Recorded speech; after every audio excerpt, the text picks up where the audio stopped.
ఆ జీవోలో బ్రిడ్జ్ ఎంత ఉంది, ఎన్నోది ఉందండి ఏమండి? పెద్ద చేయండి దాన్ని. 40 కేటగిరీ బి డిసిప్లిన్స్లో 40ది బ్రిడ్జి. తప్పు అన్నారుగా, ఏం తప్పు? మీ ఇష్టం వచ్చిన వాళ్ళు యూట్యూబ్లో కొట్టండి, గూగుల్లో కొట్టండి, చాట్ జీపీటీలో కొట్టండి. బ్రిడ్జు, రమ్మి వీటిని పేక ముక్కలతో ఆడతారు. దేంతో ఆడతారు? కొత్తగా ఏమైనా కనిపెడతారండి మీరు? వీళ్ళు క్రీడా సంఘాలు ఏంటి అంటే ఈ తోతాపూరి క్రీడా సంఘాలు. ఎవడన్నా నిజంగా రీసెంట్గా ఆటల్లో ఆడి ఏదోటి సాధించినోడిని ప్రెసిడెంట్గా పెట్టుకుంటే పనులే నిజంగా క్రీడాకారుడు అనుకుంటారు. ఏ రోజు జూడో ఆడినోడిని, ఏ రోజు కరాటే ఆడినోడిని, ఏ రోజు క్రికెట్ ఆడినోడిని వీళ్ళందరూ కూడా ప్రెసిడెంట్గా పెట్టి వీళ్ళేమో ఆటగాళ్ళని ఉద్ధరిస్తారంట. సమాజాన్ని నమ్మంటారు వీళ్ళు. మరి జీవో 447 ఎందుకు ఇచ్చారు? ఏప్రిల్ 19వ తారీఖున ఆ 4 నెంబర్ జీవో 47 నెంబర్ జీవోని డిఎస్సి పూర్తవ్వంగానే, నియామకాలు పూర్తవ్వంగానే ఎందుకు రద్దు చేసి జీవో 56 ఇచ్చి తాళం వేశారు? ఈ క్రీడా సంఘాలని దొంగ సర్టిఫికేట్లు కాదని ఎవరు చెప్పాలి? ప్రభుత్వం ఏమైనా ఎంక్వైరీ చేసిందా? ఎవడన్నా ఎంక్వైరీ చేశాడా? ఎంక్వైరీ చేయాలి కదా. పార్టిసిపెంట్లకి టీచర్లు ఉద్యోగాలంటే ఏమైనా సాధిస్తే ఇస్తారు, కానీ పక్కన కూర్చొని నీళ్ళ బాటిల్ అందించేవాడికి, బాల్ అందించేవాడికి టీచర్లు స్పోర్ట్స్ కోటానా?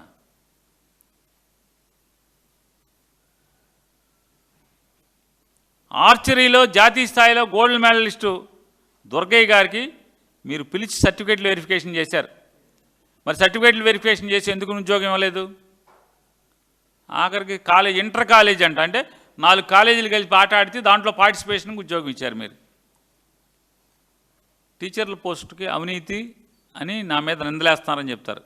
అవినీతి నింద ఇదేంటి? ఒకసారి బేరసారాల గురించి ఒకసారి అది ఉన్న వీడియో వేయండి.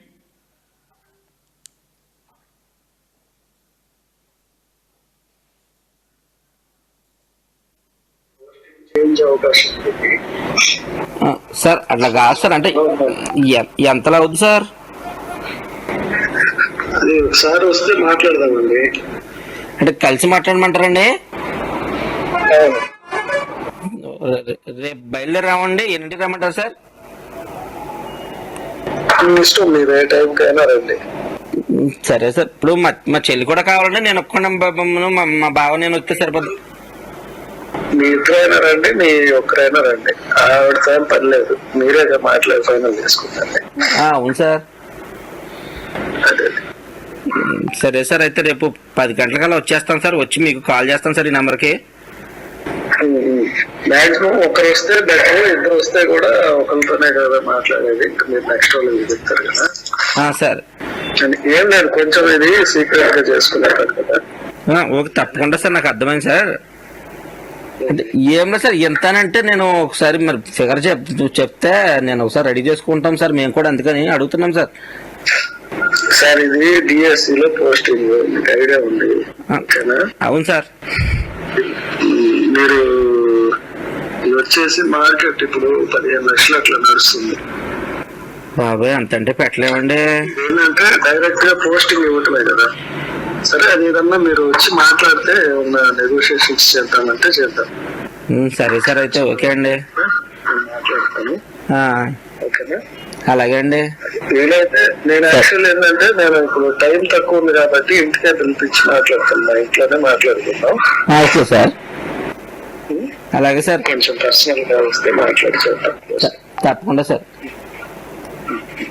ఓకే అండి, థ్యాంక్ యూ సార్. కొంచెం పర్సనల్ గా రండి, ఎవరితో ఇది డిస్కస్ చేసుకోవాలి. లేదండి, చెప్పిందండి మా చెల్లి చెప్పిందండి. పోస్ట్ ఇంపార్టెంట్ కదా సార్. మా ప్రజెంట్ వస్తామండి, చూసుకుంటాం సార్. సరే అండి. ఆ ఫోన్లో డిపి రాజముద్ర ఉంటుంది, రాష్ట్ర ప్రభుత్వ రాజముద్ర. ఫోన్ నెంబర్ కనపడుతుంది. దాన్ని బాగా అలరైతే ఎఫ్ఐఆర్ కట్టారు పోలీసులు. లోకేష్ గారు, మీ ప్రభుత్వమే, నారా చంద్రబాబు నాయుడు గారు. ఎఫ్ఐఆర్లో ఏంటి అంటే ఒక అనుమానితుడంట, అక్కడ ఫోన్ నెంబర్ కనపడుతుంది, ఫోన్ నెంబర్ కనపడుతుంది, ఆ పేరు మీద ఎఫ్ఐఆర్ కట్టరు, ఇంతవరకు ఆ కేసు ఏమైందో చెప్పరు, దాన్ని ఎండ్కి తీసుకెళ్ళారా, ఈ ర్యాకెట్లో ఎవరెవరు ఉన్నారు, ఎవరి పాత్ర ఏంటి, ఎంతమంది అధికారులు ఉన్నారా లేకపోతే రాజకీయ నాయకులు ఉన్నారా, ఎవరెవరు ఉన్నారు, ఎవరి పాత్ర ఏంటి అనేది పోలీస్ ఇన్వెస్టిగేషన్ చేయదు. వైఎస్ఆర్ కాంగ్రెస్ పార్టీ వాడు మాత్రం పేక ఆడేవాడికి ఆ పేక ఆటకి టీచర్లు ఉద్యోగాలు ఇస్తారంటే అసలు ఎవడెవడు ఎక్కడ వెనక ఎవడెవడున్నాడు, ఆడెవడు పోస్టు షేర్ చేశాడు, అసలు పోస్ట్ ఎవడు పెట్టాడు, ఆడు పెట్టాడు, ఈడు పెట్టాడు, మొత్తం అందరి దగ్గరికి తెల్లారుజామున వెళ్ళిపోతారు. ఫేస్బుక్లో పోస్ట్ పెడితే నారా లోకేష్ రిజైన్ చేయాలంటే కేసు అంట, పోస్ట్ నారా లోకేష్ రిజైన్ చేయాలి అంటే కేసు, వెళ్ళి ఎత్తుకొచ్చేస్తారు. చంద్రబాబు నాయుడు ప్రభుత్వం బాగోలేదంటే ఎత్తుకొచ్చేస్తారు. మరి ఏం చేశారు ఈ కేసుని? ఒక్కొక్క ఉద్యోగం స్పోర్ట్స్ కోటా ఉద్యోగం 15 లక్షలకి డైరెక్ట్గా రిక్రూట్మెంటే కదా, రెడీగా ఉంది రండి అని చెప్పని ప్రభుత్వంలోని వ్యక్తులే బేరమాడుతున్నారని చెప్తున్నారు. ఎవరాళ్ళు? ఇంతవరకు ఆ కేసుని ఎందుకు ఎండ్కి తీసుకెళ్ళలేదు, ఎందుకు దాన్ని పొడుకోబెట్టేశారు ఆ కేసుని? సోషల్ మీడియాలో ఆఖరికి చిన్న పోస్టులకు పెడితే కూడా ఎక్కడెక్కడికో ఎవడెవడు షేర్ చేశారు, అందరూ నేర్చుకొచ్చేస్తున్నారు కదా. మరి ఈ కేసులో ఎవడెవడు ఉన్నాడో, ఈ 15 లక్షలు ఒక్కొక్క పోస్ట్ వెనకాల ఎన్ని పోస్టులు అమ్మారు, దీనికి ఎవరెవరు ఉన్నారు? లోకేష్ గారు, మీరు నిజంగా నిజాయితీ పడైతే ఈ ఉద్యోగాల్లో మీకేమి పాత్ర లేకపోతే మరి దీన్ని ఎందుకు ఛేదించరు మీ ప్రభుత్వం, మీ పోలీసు ఎందుకు ఛేదించదు?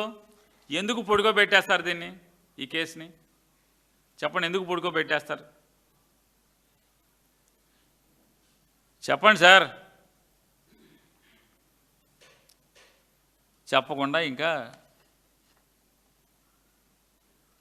తొడల కొడతాం. మీ మాంగారు సినిమా ఏంటిది, తొడల కొట్టే కార్యకర్తల ముందు రా అని. వీటికి సమానం చెప్పని ఇప్పటి నుంచో అడుగుతున్నారు, ఒక్కడు సమానం చెప్పడు. అందుకోసమే డిఎస్సిలో జరిగినటువంటి అక్రమాలపై సిబిఐ ఎంక్వైరీ ఖచ్చితంగా జరిగి తీరాలి, చెయ్యాలని చెప్పని, ఆ ఎంక్వైరీని సిబిఐకి ఇవ్వాలని రాష్ట్ర ప్రభుత్వం రికమెండ్ చేయాలని చెప్పని, దాని కారకుడైనటువంటి ఈ టీచర్ల డిఎస్సి నియామకంలో 16,000 టీచర్ల నియామకంలో తప్పులు తడకగా, అవినీతి మయంగా, విద్యార్థుల భవిష్యత్తుతో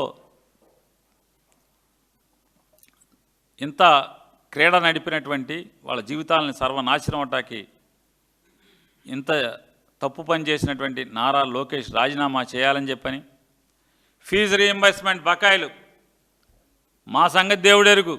తెలంగాణ ముఖ్యమంత్రి చెప్తున్నాడు నిన్న, నన్ను అడుగుతారేంటయ్యా, ఆంధ్రప్రదేశ్ ప్రభుత్వం 10,000 కోట్లు ఫీజు రీయింబర్స్మెంట్ ఇవ్వాలి, ముందు అక్కడికి వెళ్ళి అడగండి అని చెప్పి నిన్నే మాట్లాడుతున్నాడు ఆయన. బీజేపీ వాళ్ళకి చేతన అయితే చావు ఉంటే ఆంధ్రప్రదేశ్ ప్రభుత్వాన్ని అడగండి, 10,000 కోట్లు ఇక్కడే బీజేపీ ప్రభుత్వమే కదా ఇక్కడ ఉన్నది. రేవంత్ రెడ్డి అడుగుతున్నాడు, ఆంధ్రప్రదేశ్లో ఉన్నది బీజేపీ ప్రభుత్వమే కదా, తెలుగుదేశం జనసేన బీజేపీ 3 కలిసి ఉన్న ప్రభుత్వమే కదా, కింద పైన వీళ్ళే కదా, మరి ఆంధ్రప్రదేశ్ విద్యార్థులకి 10,000 కోట్లు ఫీజు రీయింబర్స్మెంట్ ఇవ్వాలని పక్క రాష్ట్ర ముఖ్యమంత్రి చెప్తున్నాడు. అంటే ఒక రకంగా ఇది ఆథరైజ్డ్ సర్టిఫికెటే కదా. మరి 10,000 కోట్లు మీరు చెల్లించాలని చెప్పని, అది ఎంత ఉన్నా అది 10,000 కోట్ల, 11,000 కోట్ల, 12,000 కోట్ల ఫీజు రీయింబర్స్మెంట్ బకాయిలు మొత్తాన్ని అంతటిని కూడా విడుదల చేయాలని, మీరు ఏదైతే ఎన్నికల్లో 20 లక్షల ఉద్యోగాలు ఇస్తాము, ఉద్యోగాలు ఇచ్చేంత వరకు కూడా ప్రతి ఒక్కరికి, ప్రతి నిరుద్యోగికి 3,000 రూపాయలు నెలలా భృతిస్తామని చెప్పారు. ఇప్పటికి 26, 20, 27 మాసాలకు వచ్చేసాం. వీటన్నిటిని కూడా బకాయిలను వెంటనే చెల్లించాలని చెప్పని 31/7 ఈ నెల 31వ తారీఖున ఆంధ్రప్రదేశ్ రాష్ట్రంలో ఉన్నటువంటి అన్ని జిల్లా ముఖ్య కేంద్రాల్లో జిల్లా కలెక్టర్లకి, జిల్లా అధ్యక్షులు, వైఎస్ఆర్ కాంగ్రెస్ పార్టీ జిల్లా అధ్యక్షుల నేతృత్వంలో అక్కడ ఉన్నటువంటి వైఎస్ఆర్ కాంగ్రెస్ పార్టీ అసెంబ్లీ నియోజకవర్గ ఇన్ఛార్జీలు కానీ రాష్ట్ర స్థాయి జిల్లా స్థాయి నాయకులు కానీ అందరూ కలిసి కలెక్టర్కి ఆ సంబంధిత జిల్లా కలెక్టర్లకి వెళ్ళి వాళ్ళ విజ్ఞాపన పత్రాన్ని జిల్లా కలెక్టర్లకి అందజేయడం జరుగుతుంది. లోకేష్ గారిని రాజీనామా చేయమని, అలాగే నారా చంద్రబాబు నాయుడు గారు తక్షణమే డిఎస్సిలో జరిగినటువంటి డిఎస్సి 2025లో జరిగిన అక్రమాల మీద విచారణ చేయడానికి సిబిఐ ఎంక్వైరీ కోరమని చెప్పని, ఫీజు రీయింబర్స్మెంట్ బకాయిలు మొత్తం చెల్లించాలని, నిరుద్యోగ భృతి తక్షణం అందరికీ చెల్లించాలని చెప్పని ఈ డిమాండ్లతో కలెక్టర్ని కలుస్తాం. అలాగే 6వ తారీఖు, 7వ తారీఖు, 8వ తారీఖు, 9వ తారీఖు ఈ 4 రోజులు కూడా అన్ని జిల్లాల్లో అన్ని నియోజకవర్గాల్లో నియోజకవర్గ స్థాయిలో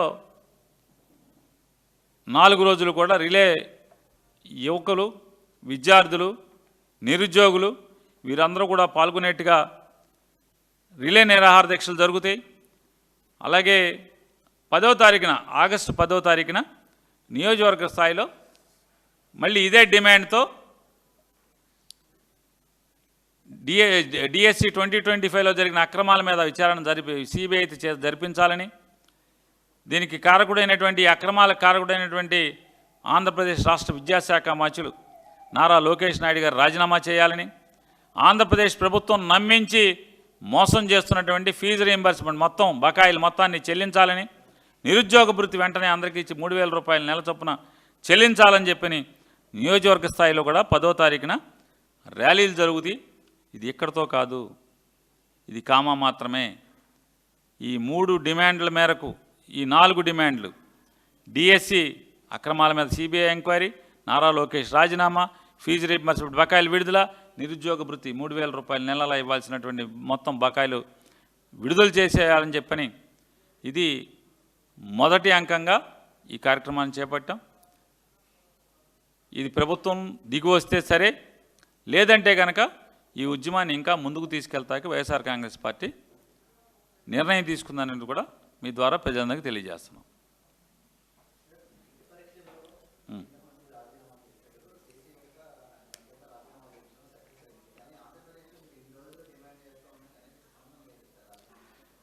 ఏం మోడీ ప్రభుత్వానికి సిగ్గుండి ఉంటుంది, వీళ్ళకి సిగ్గు లేదంతే.